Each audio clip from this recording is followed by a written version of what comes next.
आज के वीडियो में हम बात करेंगे रिलेशंस के बारे में। तो रिलेशंस के लिए सबसे पहले हम ये जानते हैं कि ऑर्डर्ड पेयर किसे कहा जाता है। एक ऐसा पेयर ऑफ नंबर्स जो कि एक फिक्स्ड ऑर्डर में हो, हम उसे ऑर्डर्ड पेयर का नाम देते हैं। यहाँ पे हम देख सकते हैं कि दो पेयर्स हमारे पास है, एक 1,2 और एक 2,1। अब ये दोनों पेयर्स क्या इक्वल होगा? बिकॉज यहाँ पे तो इन दोनों पेयर्स में ही एलिमेंट्स 1 और 2 ही है, लेकिन फिर भी इन दोनों पेयर्स को हम इक्वल नहीं बोल सकते। That means they will be treated as unequal pairs because हमने इनको ऑर्डर्ड पेयर्स के हिसाब से लिया है। एंड इन दोनों पेयर्स में जो ऑर्डर है 1 और 2 का, दैट मींस इसमें 1 आगे और 2 पीछे, और इसमें 2 आगे और 1 पीछे, ये ऑर्डर रिवर्स्ड है। दैट इज व्हाई इन दोनों पेयर्स को हम इक्वल पेयर्स के हिसाब से नहीं ले सकते। तो यही है ऑर्डर्ड पेयर, जिसमें कि the order of arrangement is important. Order of arrangement अगर रिवर्स हो जाएगा तब फिर हम उस पेयर को इक्वल पेयर के हिसाब से नहीं ले सकते। So 1,2 and 2,1 are different ordered pairs. And इसी से एक और कॉन्सेप्ट हमको यह आता है कि अगर दो ऑर्डर पेयर्स इक्वल होंगे, for example a, b equal to c, d, अगर इस तरह का हमारे पास रहता है, दैट मींस दो ऑर्डर पेयर्स आपस में इक्वल है इस तरह से, then it is necessary that the first elements will be equal to each other, मतलब a equal to c, and जो सेकंड एलिमेंट्स है वो भी आपस में इक्वल होंगे, that is b equal to d। So, for two ordered pairs to be equal, दोनों के फर्स्ट एलिमेंट्स इक्वल होने चाहिए आपस में, और दोनों के सेकंड एलिमेंट्स भी इक्वल होने चाहिए आपस में। So नेक्स्ट हम बात करेंगे कार्टेशियन प्रोडक्ट ऑफ सेट्स के बारे में। सपोज हमारे पास दो सेट्स है, एक है a इज इक्वल टू 1,2 और एक है b is equal to 3,4। Now what will be the Cartesian product of these two sets?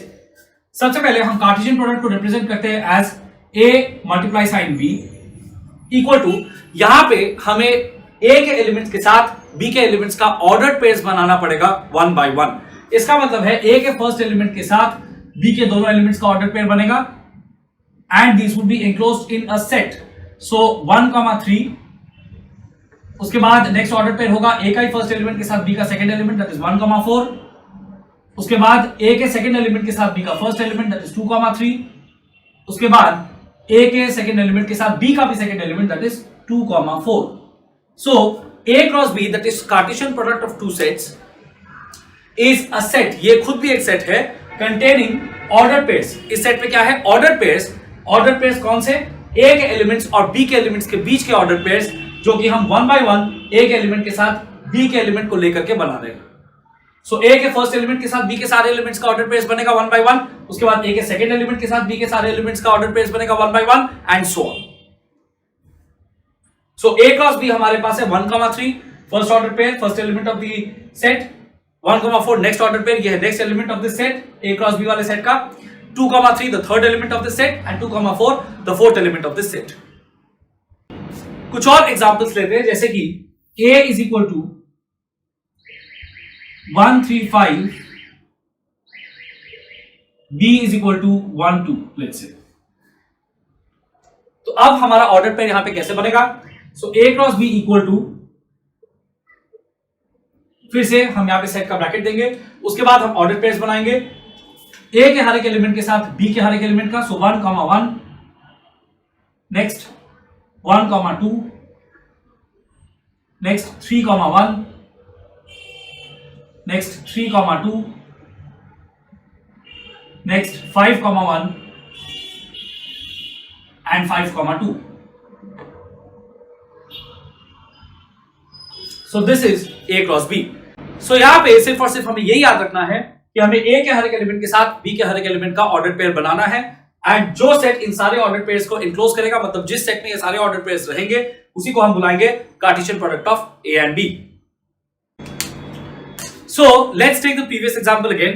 A is equal to 1,2 एक सेट है हमारे पास, B is equal to 3,4 और एक सेट है हमारे पास। हमने A क्रॉस B किया, तो A के हर एक एलिमेंट के साथ B के हर एक एलिमेंट का ऑर्डर पेयर हमने बनाया, और वो सारे ऑर्डर पेयर्स को हमने एक सेट में एनक्लोज कर दिया।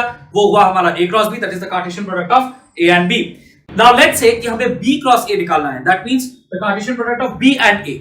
यहां पर A क्रॉस B और B क्रॉस A दोनों सेम नहीं होंगे, बिकॉज जब हम A क्रॉस B निकाल रहे हैं तब हर एक ऑर्डर पेयर में पहला एलिमेंट हमें A का लेना पड़ेगा और दूसरा एलिमेंट B का। जब हम B क्रॉस A निकाल रहे हैं तो इसी रूल को फॉलो करते हुए हर एक ऑर्डर पेयर में पहले B का एलिमेंट रहेगा और उसके बाद A का। तो यहां पे हमें बी को सामने लेना पड़ेगा एंड ए को पीछे। So B is equal to 3,4,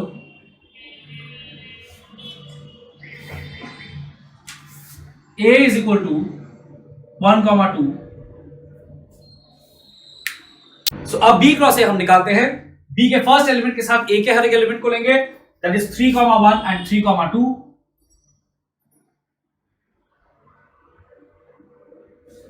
उसके बाद बी के सेकेंड एलिमेंट के साथ ए के हर एक एलिमेंट को लेंगे, 4,1 एंड 4,2।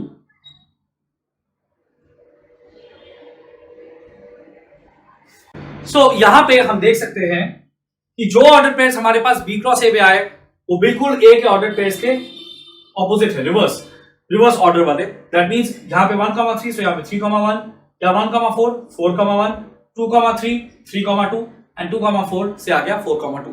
तो इसका मतलब कि ए क्रॉस बी और बी क्रॉस ए में जो ऑर्डर पेयर्स रहेंगे वो बिल्कुल एक दूसरे के ऑपोजिट होंगे, रिवर्स होंगे इन ऑर्डर ऑफ एलिमेंट्स।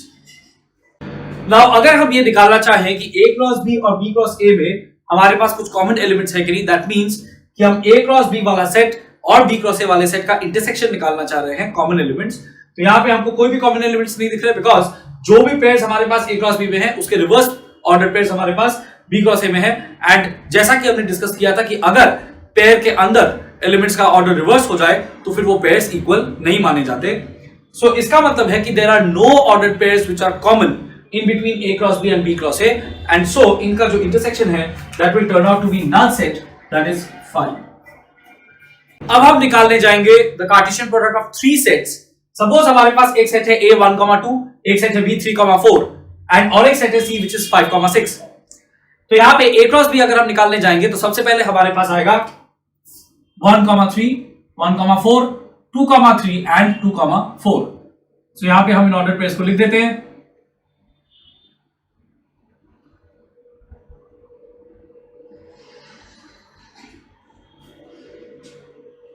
उसके बाद हम निकालना चाहेंगे A cross B cross C। That means कि A क्रॉस B का कार्टेशियन प्रोडक्ट, मतलब इस सेट का Cartesian product with the set C। So A cross B cross C, इसको हम इस तरह से ट्रीट कर सकते हैं एज इफ हम A क्रॉस B का कार्टेशियन प्रोडक्ट निकाल रहे हैं विद द सेट C। तो अब यहां पे हमें देखने को मिलेगा कि जो एलिमेंट्स यहां पे आएंगे वो पेयर्स नहीं बल्कि ट्रिपलेट्स होंगे। इसका मतलब कि हर एक ब्रैकेट के अंदर 3 एलिमेंट्स होंगे, बिकॉज यहां पे A क्रॉस B में ऑलरेडी हमारे पास 2 एलिमेंट्स है और उसके साथ हम C के सेट का कार्टेशियन प्रोडक्ट कर रहे हैं जिसके एक एक एलिमेंट्स A क्रॉस B के ऑर्डर पेयर्स के साथ जुड़ेंगे जिससे कि हमें ट्रिपलेट्स मिलेंगे। For example A cross B का पहला जो ऑर्डर पेयर है वो है 1,3, इसका कार्टेशियन प्रोडक्ट होगा विद C के जो एलिमेंट्स है दैट इज 5 एंड 6। तो हमको अब यहां पे 2 ट्रिपलेट्स मिलेंगे, एक है 1, 3, 5, 1,3, 5 के साथ, बिकॉज यहां पे हम A क्रॉस B को C के साथ कार्टेशियन प्रोडक्ट कर रहे हैं। तो पहले A क्रॉस B का ऑर्डर पेयर के एलिमेंट्स आएंगे और फिर उसके बाद C के एलिमेंट्स आएंगे एक ही ट्रिपलेट में। उसके बाद 1,3, 6 के साथ, सिमिलरली 1,4, 5 और 6 के साथ, 2,3, 5 और 6 के साथ एंड 2,4, 5 और 6 के साथ। तो अब यहां पे हमारे पास जो A cross B cross C का पूरा फॉर्म होगा वो होगा, सो 1, 3 के साथ 5 एंड 6, सो 1, 3, 5 एंड 1, 3, 6, 1, 4 के साथ 5 एंड 6, सो 1, 4, 5 एंड 1, 4, 6, 2, 3 के साथ 5 एंड 6, सो 2, 3, 5 एंड 2, 3, 6 एंड 2, 4 के साथ 5 and 6, so 2, 4, 5 and 2, 4, 6। This is the result of A cross B cross C, 3 sets का कार्टेशियन प्रोडक्ट जिसमें कि हमें ट्रिपलेट्स मिलेंगे। Now the next question is कि क्या हम A क्रॉस B में जितने एलिमेंट्स है और A cross B cross C में जितने एलिमेंट्स है उसके लिए एक जनरल फॉर्मूला निकाल सकते हैं कि नहीं। दैट मींस अगर हम सेट्स का कार्टेशियन प्रोडक्ट करेंगे तो हमको कितने ऑर्डर्ड पेयर्स मिलेंगे, क्या उसके लिए एक जनरलाइज्ड फॉर्मूला हम निकाल सकते हैं कि नहीं। So now let's count the number of elements in A cross B and A cross B cross C और देखते हैं कि A के नंबर ऑफ एलिमेंट्स, B के नंबर ऑफ एलिमेंट्स और C के नंबर ऑफ एलिमेंट्स से हम A क्रॉस B के नंबर ऑफ एलिमेंट्स और A cross B cross C के नंबर ऑफ एलिमेंट्स फाइंड कर सकते हैं या नहीं। तो हमारे पास यहाँ पे जो सेट्स है उस हिसाब से number of elements in A, number of elements in B and number of elements in C are all equal to 2, क्योंकि हर एक सेट में यहाँ पे 2-2 एलिमेंट्स है A, B और C में। अगर हम A क्रॉस B के नंबर ऑफ एलिमेंट्स को काउंट करेंगे तो यहां पे हमारे पास 4 ऑर्डर्ड पेयर्स है। इसका मतलब कि number of elements in A cross B is equal to 4। और अगर हम number of elements in A into number of elements in B करते हैं, दैट मींस 2 इंटू 2, तो भी हमें 4 मिलेगा। That means number of elements in A cross B is equal to number of elements in A into number of elements in B। ठीक उसी तरह से अगर हम ये काउंट करते हैं कि A cross B cross C में हमें कितने ट्रिपलेट्स मिले, कितने मेंबर्स है उसमें, तो यहां पे हमारे पास 8 ट्रिपलेट्स है। That means 8 members are present in this set. तो इसका मतलब number of elements in A cross B cross C का वैल्यू है 8। और अगर हम number of elements in A, number of elements in B and number of elements in C, इन तीनों को मल्टीप्लाई करें 2 इंटू 2 इंटू 2, तो हमें 8 ही मिलता है। This means that number of elements in A cross B cross C is equal to number of elements in A into number of elements in B into number of elements in C। इसका मतलब यह है कि जब भी हम एक certain number of sets का कार्टेशियन प्रोडक्ट निकालेंगे तो उन सेट्स के जो इंडिविजुअल नंबर ऑफ एलिमेंट्स है उनको अगर मल्टीप्लाई करेंगे तो हमें उस कार्टेशियन प्रोडक्ट में कितने एलिमेंट्स होंगे ये पता चल जाएगा। Now let's take a question on Cartesian product. So question ये है कि अगर A क्रॉस B हमें दिया हुआ है इस तरह से कि A क्रॉस B में जो ऑर्डर पेयर्स है वो है A, 1, B, 3, A, 3, B, 1, A, 2 and B, 2, then we need to find the set A and B। इसका मतलब A में कौन से एलिमेंट्स है और B में कौन से एलिमेंट्स है ये हमें निकालना है। तो यहां पे हमको मालूम है कि A क्रॉस B जो कार्टेशियन प्रोडक्ट होता है उसके ऑर्डर पेयर्स में जो भी पहले एलिमेंट्स होते हैं, फर्स्ट एलिमेंट हर एक ऑर्डर पेयर में वो पहले वाले लेफ्ट हैंड साइड में जो सेट है, क्रॉस साइन के लेफ्ट हैंड साइड में जो सेट है उससे आते हैं, और हर एक ऑर्डर पेयर का सेकंड एलिमेंट क्रॉस साइन के राइट हैंड साइड में जो सेकंड सेट है उससे आता है। इसका मतलब कि जो एलिमेंट्स कैपिटल ए वाले सेट से इन ऑर्डर पेयर्स में आ रहे हैं वो है small a and small b, because हर एक ऑर्डर पेयर में या तो स्मॉल ए या स्मॉल बी फर्स्ट एलिमेंट है। तो इसका मतलब कि कैपिटल ए वाले सेट में जो ऑर्डर पेयर्स है, कैपिटल ए वाले सेट में जो एलिमेंट्स होंगे वो होंगे A and B. And obviously order pairs के जो सेकंड एलिमेंट्स है दैट इज 1, 3 एंड 2, सो ये होंगे B के elements. So let's have another problem on the concept of Cartesian product. So हमारे पास यहाँ पे दिया हुआ है कि number of elements of A cross B, मतलब कि A और B का जो कार्टेशियन प्रोडक्ट है उसमें जो नंबर ऑफ एलिमेंट्स है वो है 6 एलिमेंट है, और उसमें से 3 ऑर्डर पेयर, क्योंकि A क्रॉस B में 6 एलिमेंट्स मतलब 6 ऑर्डर पेयर्स है, उसमें से 3 ऑर्डर पेयर हमको इस तरह से दिए हुए हैं 1, 4, 2, 6 एंड 3, 6, और हमको निकालने बोला गया है A क्रॉस B और B क्रॉस A, मतलब कि हमको A क्रॉस B के सारे ऑर्डर पेयर्स निकालने हैं and then automatically obviously B cross A के सारे ऑर्डर पेयर्स भी निकल जाएंगे, वो भी हमको निकालने हैं। तो जो ऑर्डर पेयर्स हमें यहाँ पे दिए हुए हैं उससे हमें क्या पता चलता है, उससे हमें ये पता चलता है कि A में जो एलिमेंट्स होंगे, ऑब्वियसली A में जो एलिमेंट्स होंगे वो ऑर्डर पेयर्स के जो फर्स्ट एलिमेंट्स है वही होंगे, बिकॉज जो ऑर्डर पेयर्स है वो A क्रॉस B को बिलोंग करते हैं, एंड A क्रॉस B में जो ऑर्डर पेयर्स होंगे वो ऑब्वियसली उसपे हर एक ऑर्डर पेयर का जो फर्स्ट एलिमेंट होगा वो सेट A से ही आया होगा।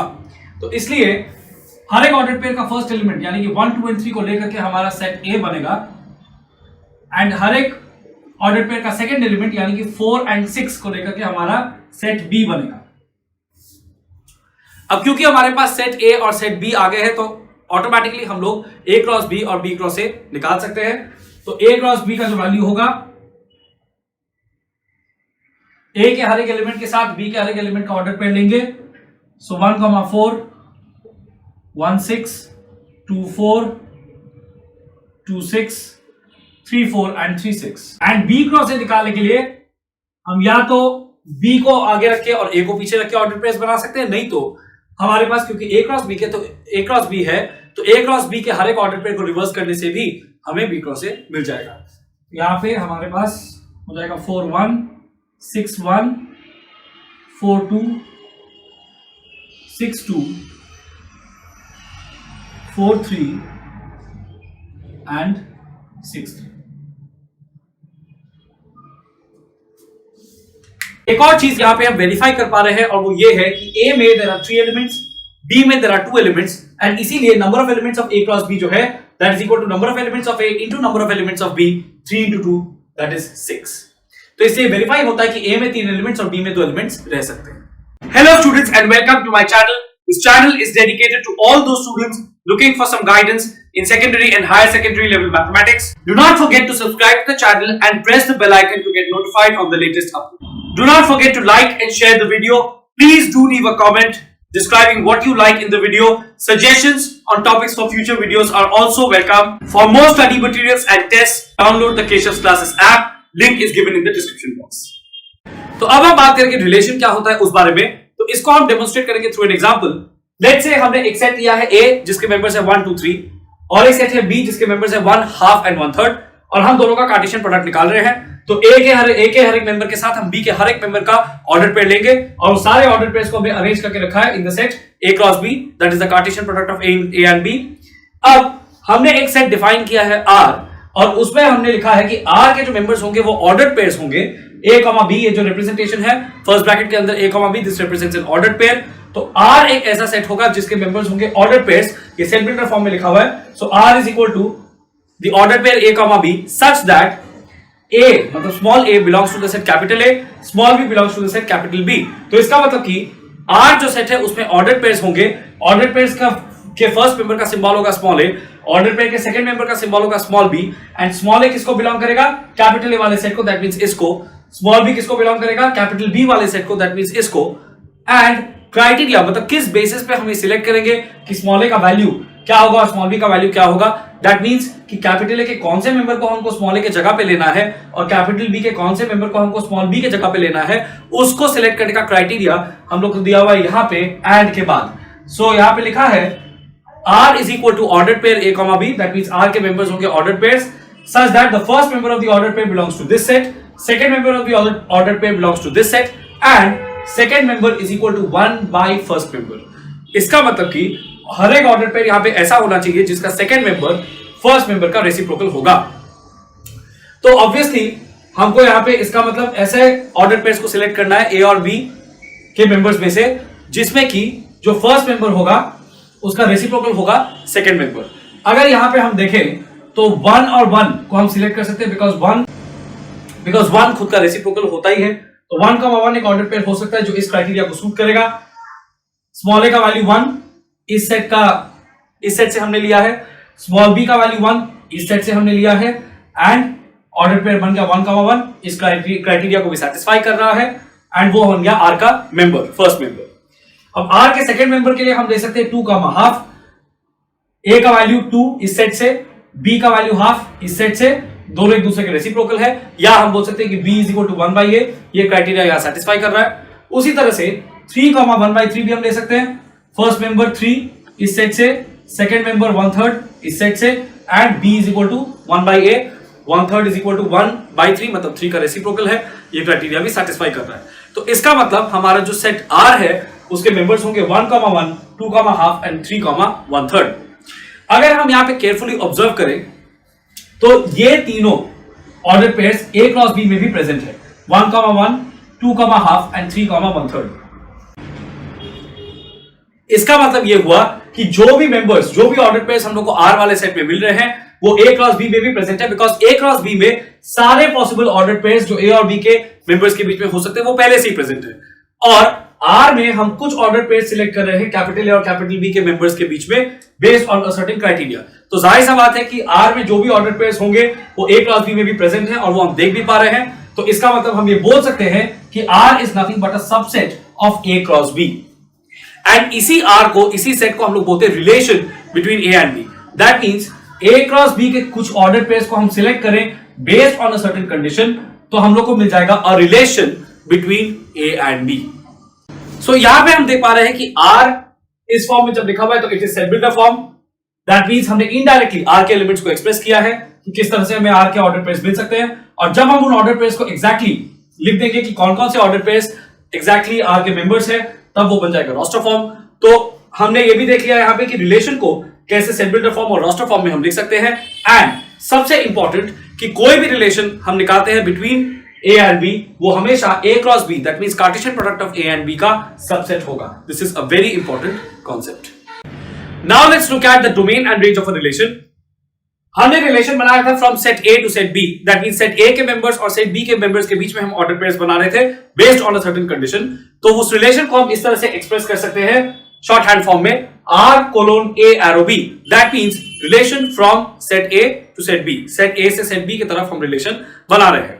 अब हमको जो रिलेशन लास्ट मिला था जो हमने अभी सेट ए और सेट बी के बीच में बनाया था वो था 1,1, 2,5 एंड 3,1/3। इस रिलेशन का डोमेन एंड रेंज क्या होगा ये अब हम डिस्कस करेंगे। सो डोमेन होगा 1, 2 एंड 3। दैट मींस कि हर एक ऑर्डर पेयर का जो फर्स्ट एलिमेंट है यानी कि जो ऑर्डर पेयर्स के मेंबर्स सेट ए से आए थे उनका कलेक्शन, उनका सेट होगा हमारा डोमेन। एंड रेंज होगा ऑर्डर पेयर्स के सेकंड एलिमेंट्स का सेट। दैट मींस हर एक ऑर्डर पेयर में जो मेंबर सेट बी से आया था उनका सेट होगा, उनका कलेक्शन होगा रेंज। तो हमारा रेंज होगा 1/2 and 1/3। So this is the meaning of domain and range. Now let's look at the inverse of a relation. हमारे पास जो रिलेशन R है वो है 1,1, 2,5 and 3,1/3। अब एक रिलेशन का इनवर्स भी हम निकाल सकते हैं। सो R का इनवर्स होगा R to the power -1, that is R inverse, हम इसको बुलाएंगे। And because R is defined from A to B, R A से B की तरफ डिफाइंड है, तो R इनवर्स डिफाइंड होगा from B to A। That means B और A के एलिमेंट्स के बीच के ऑर्डर पेयर्स R इनवर्स में होंगे। इसका मतलब है कि R इनवर्स जो है वो B क्रॉस A का सबसेट होगा। एंड R इनवर्स हम इजीली फाइंड कर सकते हैं, बस हमको R के ऑर्डर पेयर्स को रिवर्स करना है ऑर्डर में। तो 1,1 रिवर्स होगा तो हमको वही मिलेगा, 2,5 रिवर्स होगा तो 1/2, 3,1/3 रिवर्स होगा तो 1/3,3। तो दिस इज वेरी सिंपल। अब यहां पे हम डिस्कस करेंगे कि R इनवर्स का डोमेन और रेंज क्या होगा। तो R इनवर्स के लिए ऑर्डर पेयर के जो पहले एलिमेंट्स है वो है 1/2 and 1/3। तो R इनवर्स का डोमेन होगा 1/2 and 1/3।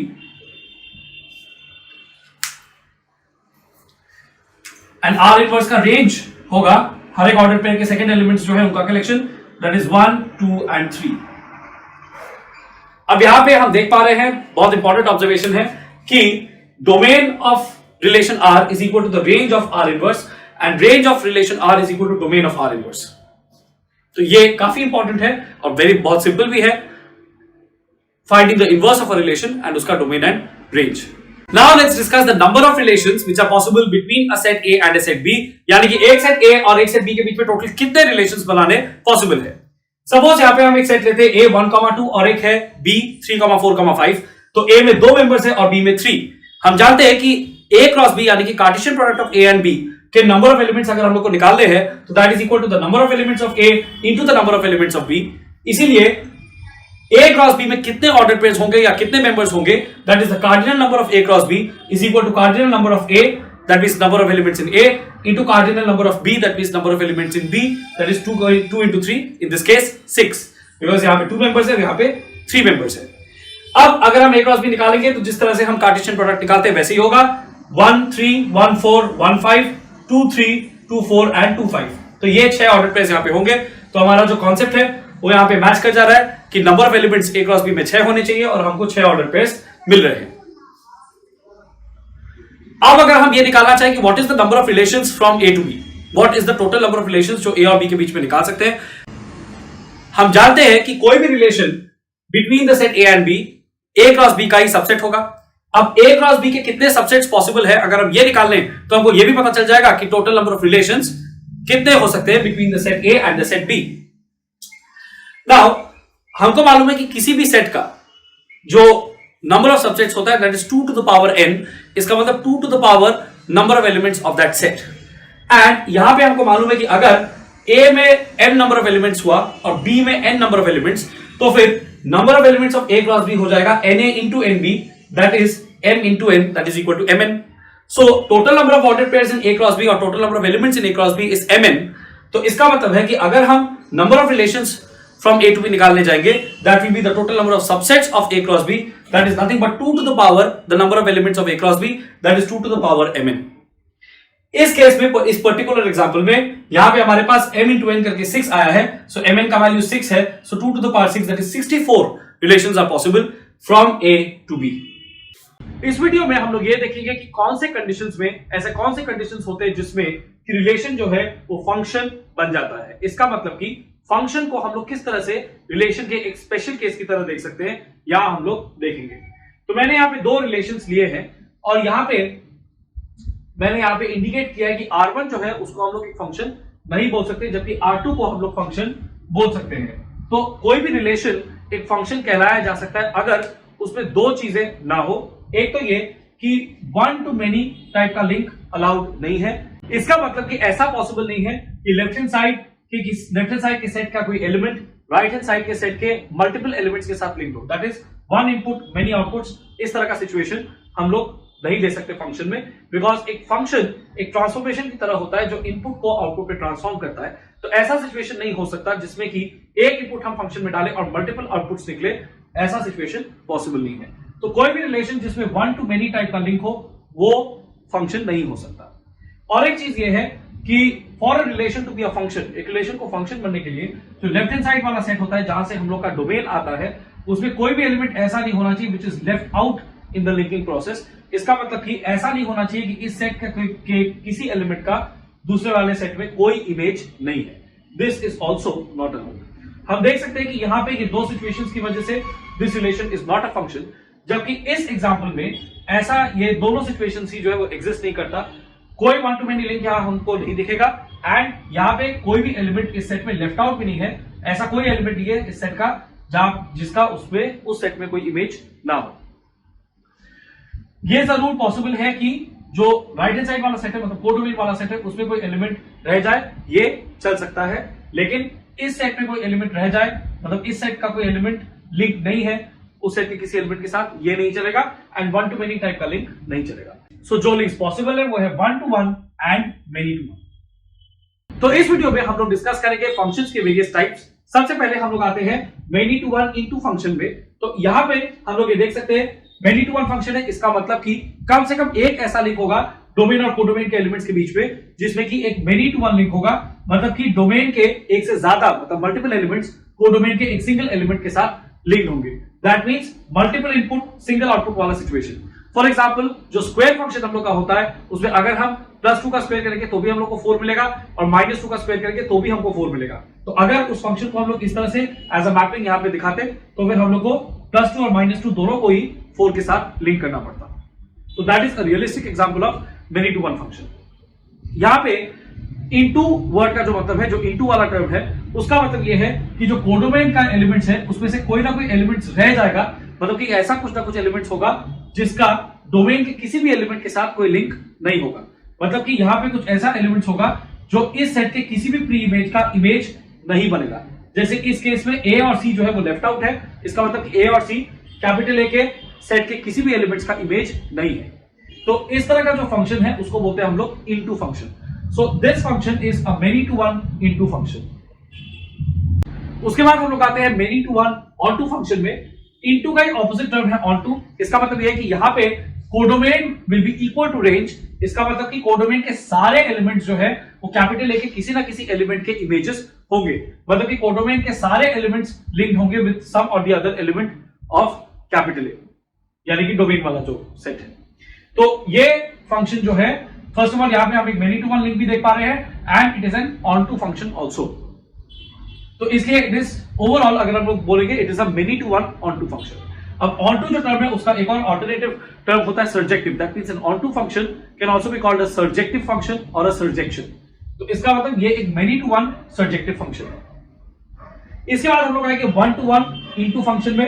One to one function होने का मतलब है कि यहां पे कोई भी मेनी टू वन लिंक इस फंक्शन की तरह नहीं हो सकता। तो यहां पे जो भी लिंक्स हम लोग देख रहे हैं डोमेन और कोडोमेन के एलिमेंट्स के बीच में वो सब वन टू वन लिंक्स है। इसका मतलब only one element of the set of domain is linked with any element from the codomain.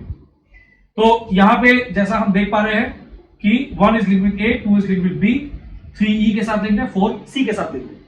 अब यहां पे D जो है एक एलिमेंट वो लेफ्ट आउट है कोडोमेन के सेट में। इसका मतलब codomain is not equal to range and इसीलिए ये एक इनटू फंक्शन भी है। तो ये जो फंक्शन है this is a one to one into function.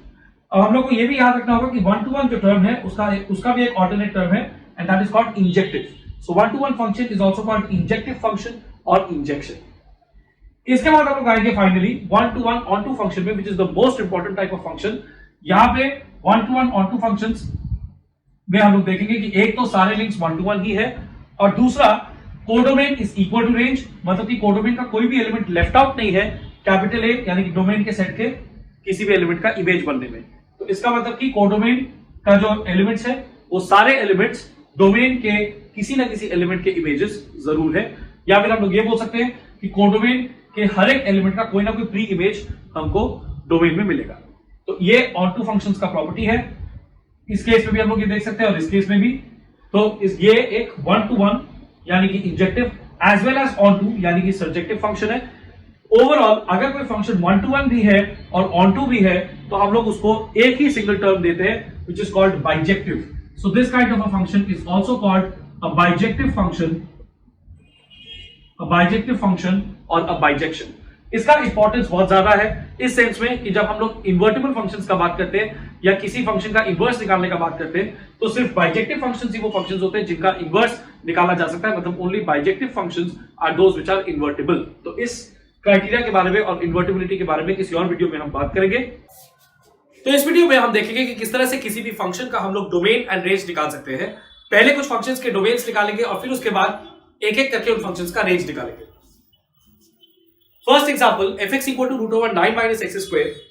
तो डोमेन निकालने का मतलब है कि हमको वो वैल्यूज ऑफ x निकालने हैं जो कि हम फंक्शन में x की जगह पे पुट कर सकते हैं without violating any mathematical condition. यानी कि जो डोमेन है that is nothing but the set of values of x which we can put in the expression. तो यहां पे हम जो देख रहे हैं √9 माइनस एक्स स्क्वायर, हम जानते हैं कि square root of a negative number is not possible क्योंकि यहां पे हम रियल वैल्यूड फंक्शंस का बात कर रहे हैं। तो जो डोमेन है और जो कोडोमेन है both will be subsets of the set of real numbers। तो इसलिए यहां पे जो डोमेन होगा वो कोई रियल नंबर ही हो सकता है और इस वजह से स्क्वायर रूट के अंदर में एक नेगेटिव नंबर को लेना पॉसिबल नहीं है because square root of a negative number अगर हम निकालने जाएंगे तो हमको कॉम्प्लेक्स डोमेन में जाना पड़ेगा। सो इसका मतलब है कि 9 माइनस एक्स स्क्वायर जो है उसको पॉजिटिव ही होना पड़ेगा because square root of a negative number is not possible if x is to be real. तो इसी कंडीशन को हम यूज करेंगे। So 9 minus x square should be greater than equal to 0 यानी कि या तो 0 से बड़ा होगा पॉजिटिव या फिर इक्वल टू 0 भी हो सकता है। इसका मतलब minus x square greater than equal to -9। इसका मतलब x square less than equal to 9। Now if x square is less than equal to 9 तो इसका मतलब है कि x square minus 9 less than equal to 0। अगर इसको हम वर्कआउट करेंगे तो हमको मिलेगा x plus 3 into x minus 3 less than equal to 0 because यहां पे 9 इज इक्वल टू 3 स्क्वायर और a square minus b square को हम a plus b to a minus b factorise कर सकते हैं। तो हमारे क्रिटिकल पॉइंट्स आएंगे 3 एंड -3। अब अगर हम बेबी कर्व मेथड को फॉलो करेंगे तो हमको -3 और 3 इस तरह से प्लेस करना होगा और फिर उसके बाद हम जानते हैं कि बेबी कर्व इस तरह से हम लोग को जो एक्सप्रेशन है उसके साइन बताता है। तो यहां पे क्योंकि हम लोग को चाहिए कि x plus 3 to x minus 3 इस एक्सप्रेशन का वैल्यू 0 से कम यानी नेगेटिव होना चाहिए लेस देन और इक्वल टू 0। तो इसके हम ये वाला इंटरवल पकड़ेंगे जिसमें कि माइनस साइन है यानी कि x का वैल्यू रेंज कर सकता है फ्रॉम -3 to 3। सो जो डोमेन होगा वो होगा ये सेट यानी कि -3 to 3 एंड -3 और 3 दोनों पे हम क्लोज्ड इंटरवल वाला ब्रैकेट देंगे बिकॉज यहां पे लेस देन इक्वल टू है दैट मींस फंक्शन का वैल्यू 0 सॉरी एक्सप्रेशन का वैल्यू 0 हो वो भी अलाउड है। तो इसलिए -3 और 3 इन दोनों वैल्यूज को भी हमको इंक्लूड करना है और इसलिए क्लोज इंटरवल -3 to 3 हमारा आंसर है। So this is the domain. Next function fx is equal to 1 by root over x square minus 1। तो यहां पे पिछले वाले एग्जांपल की तरह ही हमको ये देखना होगा, इंश्योर करना होगा कि रूट के अंडर में यानी स्क्वायर रूट के अंडर में जो एक्सप्रेशन है उसका वैल्यू नेगेटिव ना हो। इस केस में क्योंकि वो एक्सप्रेशन डिनोमिनेटर में है इसलिए उसका वैल्यू 0 भी नहीं हो सकता। तो यहां पे x square minus 1 can only be greater than 0। तो हम इस कंडीशन को वर्कआउट करेंगे x square minus 1 greater than 0। इसका मतलब x plus 1 into x minus 1 can only be greater than 0 not even equal to 0। अब यहां पे हम अगर वेवी कर्व करेंगे तो -1 और +1 हमारे दो क्रिटिकल पॉइंट्स हैं एंड हमको ये चाहिए कि एक्सप्रेशन का वैल्यू 0 से बड़ा यानी पॉजिटिव हो। तो हम इन दोनों रेंज को पकड़ेंगे यानी कि -∞ to -1 एंड +1 to +∞। सो हमारा जो डोमेन होगा वो होगा -∞, -1 यूनियन 1, ∞। इन दोनों रेंजेस का यूनियन। यहां पे -∞ और ∞ पे तो हम हमेशा ओपन ब्रैकेट ही देते हैं because these are abstract values, कोई एग्जैक्ट वैल्यू नहीं है। एंड -1 और 1 इन दोनों पे भी हम ओपन ब्रैकेट दे रहे हैं बिकॉज यहां पे हमारे पास ग्रेटर देन 0 था, ग्रेटर देन इक्वल टू 0 नहीं, तो इसलिए जो क्रिटिकल पॉइंट्स है वो खुद इंक्लूड नहीं होंगे। Now we have fx equal to 1 minus mod x minus 2। तो यहां पे ये जो फंक्शन है इसमें इसके लिए हमको सबसे पहले मॉड x माइनस 2 क्या है, किस तरह से डिफाइन होगा वो देखना पड़ेगा। हम लोग जानते हैं कि mod x equal to x when x greater than 0 and minus x when x less than 0, equal to को हम किसी भी केस में इंक्लूड कर सकते हैं। So mod x equal to x when x greater than equal to 0, minus x when x less than 0। उसी तरह से mod x minus 2 is equal to x minus 2 when x minus 2 greater than equal to 0, that is x greater than equal to 2, and minus of x minus 2 यानी 2 minus x when x minus 2 is less than 0 और x is less than 2। तो ये mod x minus 2 का definition है। सो इसका मतलब है कि यहां पे फंक्शन का दो वैल्यूज होगा depending on whether x is greater than equal to 2 और x is less than 2। when x is greater than equal to 2, in that case fx होगा 1 minus mod of x minus 2। now in this case mod of x minus 2 is x minus 2 itself, so 1 minus bracket के अंदर x minus 2, तो 1 minus x plus 2 यानी 3 minus x। And ये वाला जो case है इसके लिए fx का वैल्यू होगा that means when x is less than 2, तब fx का वैल्यू होगा 1 minus mod x minus 2, mod x minus 2 का value in that case is 2 minus x, so 1 minus bracket के अंदर 2 minus x, तो यहां पे 1 minus 2 plus x यानी x minus 1 है। so fx equal to 3 minus x and x minus 1। तो यहां पे बेसिकली हम ये देख सकते हैं कि जो भी केस हो, चाहे ये वाला case x greater than equal to 2, 3 minus x वाला, चाहे fx equal to x minus 1, हम कोई भी x का वैल्यू पुट कर सकते हैं बिकॉज ये सिर्फ एक जनरल पॉलिनोमियल एक्सप्रेशन है और यहाँ पे डिनोमिनेटर का किसी x के वैल्यू पे 0 होने का कोई डेंजर नहीं है। तो इसलिए 3 minus x हो चाहे x minus 1, यहाँ पे हम x का कोई भी रियल वैल्यू पुट कर सकते हैं डिपेंडिंग ऑन दैट रेंज, क्योंकि इस केस में x is greater than equal to 2, इस केस में x इज लेस देन 2। तो ओवरऑल इस फंक्शन का जो डोमेन होगा that will be the set of real numbers यानी R। नेक्स्ट जो फंक्शन है fx equal to 1 by 2 minus sin 3x, इस फंक्शन में हम x के जगह पे कुछ भी डाल सकते हैं बिकॉज sin 3x का वैल्यू कभी भी इक्वल टू 2 नहीं होगा बिकॉज sin का वैल्यू हमेशा -1 और 1 के रेंज में ही रहता है। तो इसका मतलब कि ऐसा कोई x का वैल्यू नहीं है जिसके लिए कि sin थीटा या sin 3 थीटा इक्वल टू 2 हो जाए। तो इसलिए x के किसी भी वैल्यू पे, किसी भी रियल नंबर वैल्यू पे डिनोमिनेटर का 0 होने का कोई डेंजर नहीं है, इसलिए यहां पे x का कोई भी वैल्यू हम पुट कर सकते हैं। तो इसलिए जो डोमेन है that will be again the set of real numbers. तो अब देखते हैं कि फंक्शंस का रेंज कैसे निकलेगा। सबसे पहला वाला fx equal to √9 minus x square, यहां पे हम क्या करेंगे कि fx को y ले लेंगे and y is equal to √9 minus x square. इस इक्वेशन में अब हम x को सब्जेक्ट बनाने का कोशिश करेंगे, तो इसको अगर हम स्क्वायर करेंगे तो हमको मिलेगा y square equal to 9 minus x square, यानी कि x square equal to 9 minus y square, यानी कि x equal to √9 minus y square. Now obviously we know that x is real, तो उसके लिए 9 माइनस y स्क्वायर को positive होना पड़ेगा, यानी कि मतलब पॉजिटिव या 0, बिकॉज न्यूमरेटर में है तो 0 भी हो सकता है। So 9 minus y square greater than equal to 0। और ठीक जिस तरह से हमने 9 minus x square greater than equal to 0 के लिए ये पाया था कि x बिलोंग्स टू -3 to 3, उसी तरह से यहां पे हमको मिलेगा कि y belongs to the interval -3 to 3। अगर हम यहाँ पे फिर से वेविकर मेथड से सॉल्व करें तो यहां से हमको मिल रहा है कि y बिलोंग्स टू -3 to 3, लेकिन हम ये जानते हैं कि square root of any number can not be negative. Square root of a number is always equal to mod of that number, यानी कि हमेशा पॉजिटिव वैल्यू ही आएगा। तो इसलिए -3 से लेकर के 0 तक का रेंज जो है वो हमको यहां से कट करना पड़ेगा। तो अल्टीमेटली हमारा जो रेंज होगा दैट विल बी 0 to 3।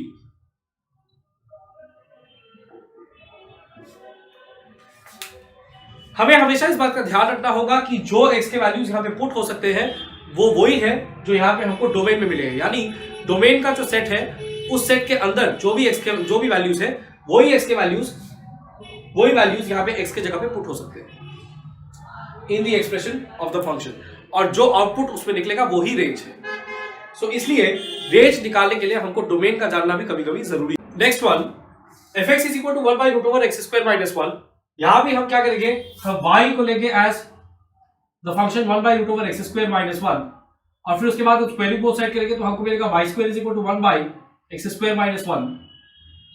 अब हमको मिलेगा x square minus 1 equal to 1 by y square, यानी कि x square is equal to 1 by y square plus 1, यानी x square is equal to 1 plus y square divided by y square. इसका मतलब है कि x equal to root over 1 plus y square divided by y square.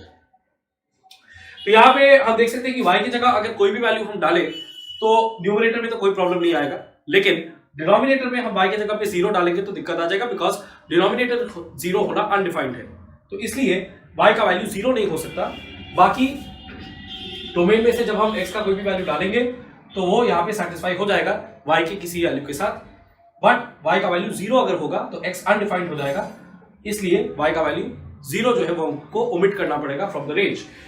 तो इसका मतलब है कि y can be any real number except for 0, तो इसलिए जो रेंज होगा that will be defined like this, set of real numbers excluding 0। इस माइनस का मतलब मैथमेटिकल सब्ट्रैक्शन नहीं है, इस माइनस का मतलब है कि हम लोग इस सेट में जो भी नंबर्स है उसको एक्सक्लूड कर रहे हैं from the set of real numbers, so all real numbers except 0। उसके बाद next fx equal to 1 minus mod x minus 2।